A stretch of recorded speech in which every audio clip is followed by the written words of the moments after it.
Hi everyone! So, other than the book review that I uploaded yesterday, I have been missing for quite a while and I wanted a fun video to help get me back into the swing of filming and the swing of just Booktube again. So, while I was MIA, I actually missed my 2-year Booktube anniversary. Terrible, inexcusable.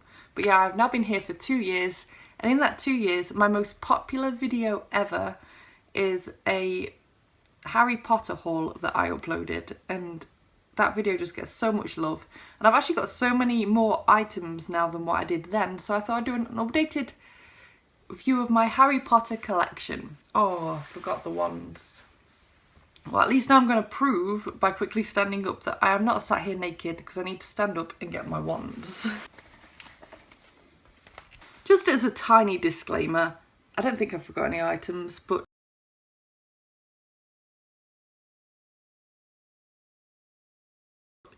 not all of these are actually mine, though most are. Thinking about it, only one isn't mine actually, so I just really have been in such a Harry Potter mood recently as well. I've been so desperate to reread Harry Potter, and I'm thinking I'm going to reread it once I finish Night Film.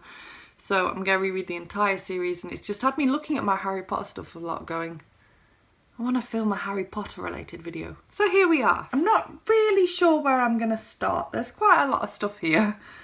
I'll start with the wand since I just stood up for them. So my wand is the Fleur de la Cour wand. A bit dusty in here. Why does it get dusty when the lid's shut? And I really should have filmed this with my phone the other way around so I can see what I'm showing, but there we are. It's a really nice wand. I picked it not because I find Fleur as my favourite or anything. I picked this simply because I just think it's a really beautiful wand. Definitely one of the more stylish ones. As my favourite character is Snape, but to get Snape's wand is a really boring black stick, and these cost quite a lot of money. So I figured if I'm spending $24.95, then I want something that looks the part.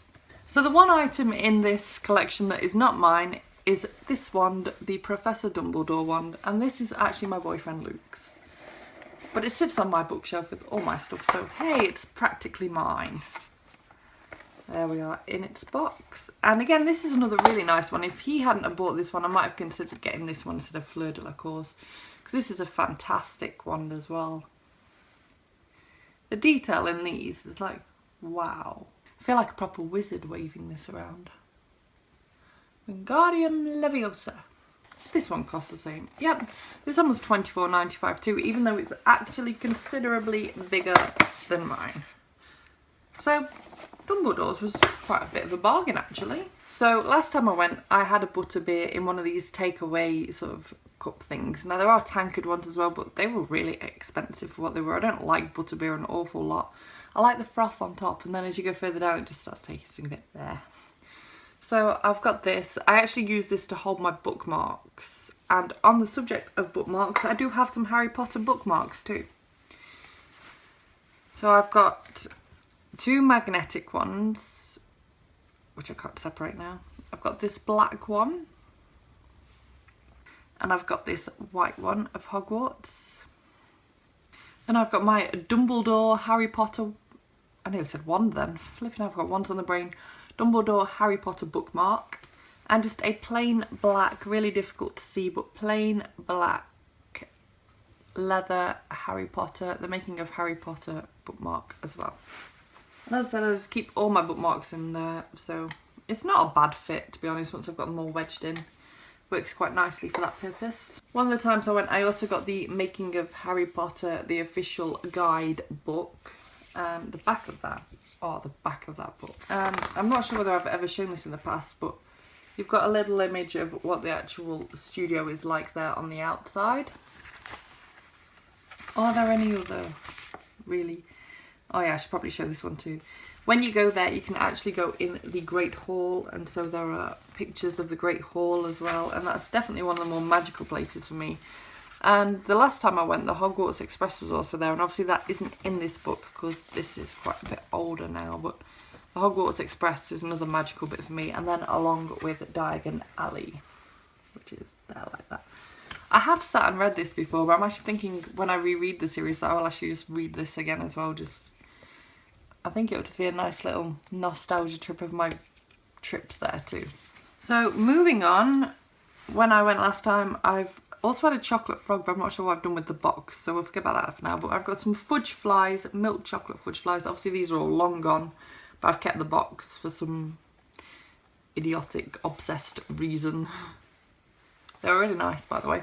I've also had forever some Bertie Bott's every flavour beans. These are gross. That's why I've had them forever. They're probably even out of date by now. Yeah, best before October 2013. Yeah, I won't be eating any more of these. But they weren't that nice anyway. Unless you want to get them just to keep on your bookshelf kind of thing like I do, I really wouldn't recommend getting them because there are some awful, awful, awful flavours. Nasty. And they were really expensive as well. I mean, this was several years ago and I got them for $8.95. Then we have something that you've definitely not seen before. And I've got this Harry Potter chalice glass. And this, the colouring on here actually changes colour if you put a really cold drink in. I was going to film a demonstration video, but the problem is the plastic's starting to wear off a little bit. And I'm a bit worried that it'll get in really bad disrepair if I carry on using it. So I'm at a point where I'm just using this as an ornament now. But the colour's just become a lot brighter. Yeah, it's a really nice glass. My friend's got it me and I really love it. I just don't dare use it anymore because I want to keep it as it looks. Then there's a mug. I'm not sure whether I've ever shown this off on my channel before or not. I feel like I must have.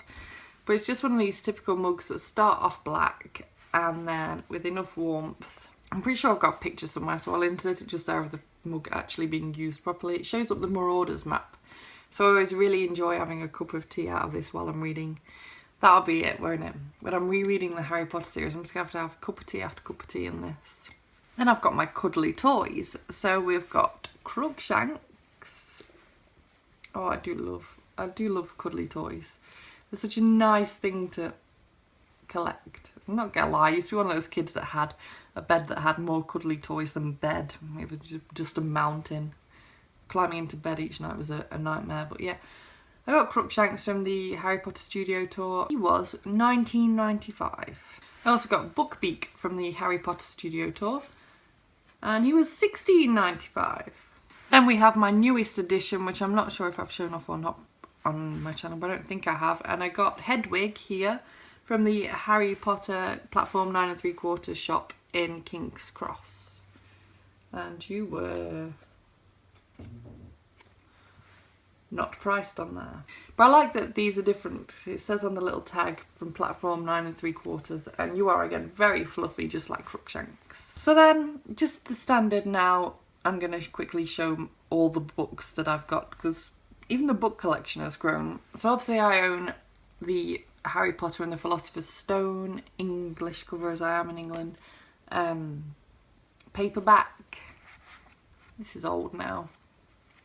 When I reread the series, I'm not sure whether to read the paperback for 1 and 2 or whether to read the illustrated editions.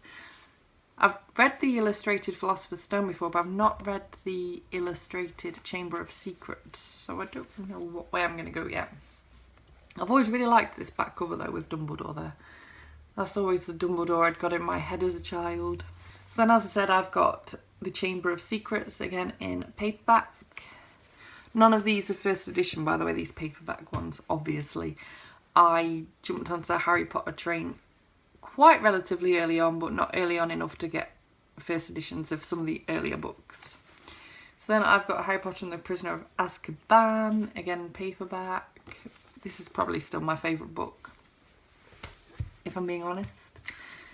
Then we've got Goblet of Fire. I got this one on release, so this one might actually be first edition, maybe? Yes, this one is. Not one of my favourites though, to be honest.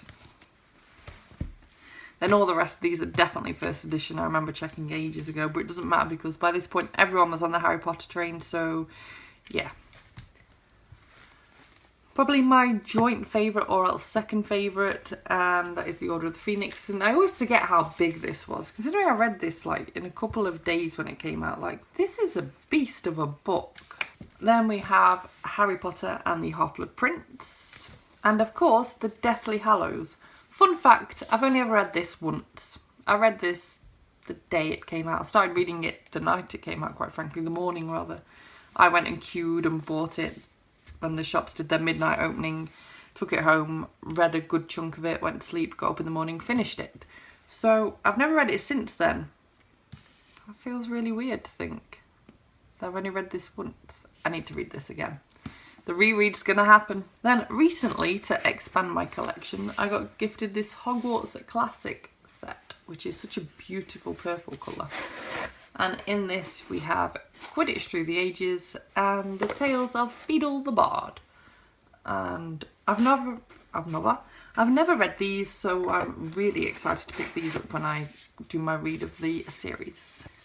Then next, quite controversially, I have got Harry Potter and the Cursed Child, parts 1 and 2. I do have a review up of this book in case you still haven't seen any reviews or you want to see my review of it. I'll leave a link in the cards and also down below. I really enjoyed it. I gave it 4 or 5 stars, but yeah, I think I'm in the minority with that. All the same. Oh, I love this. It still smells new. Then we have my illustrated edition. So we've got Harry Potter and the Philosopher's Stone, and these covers always just wow me. I could just sit and just stare at these covers for so long. I always seem to notice something new every time I look at it too. And as I said, I have read that one, but I have not yet read Harry Potter and the Chamber of Secrets illustrated edition, which is considerably heavier. I got gifted this one either for my birthday or Christmas, I can't actually remember. Probably birthday last year. And so it's basically Luke's job to buy me each one of these as they come out each year for my birthday or Christmas. So he's got it easy for the next few years. But yeah, as a result, I've not read this yet. I'd been saving it for my reread of the series and I just still haven't got around to doing that. But I'm going to treat myself and I'm going to do it really soon. And this video is going to help prepare me to get to that point. So thank you so much for watching this video.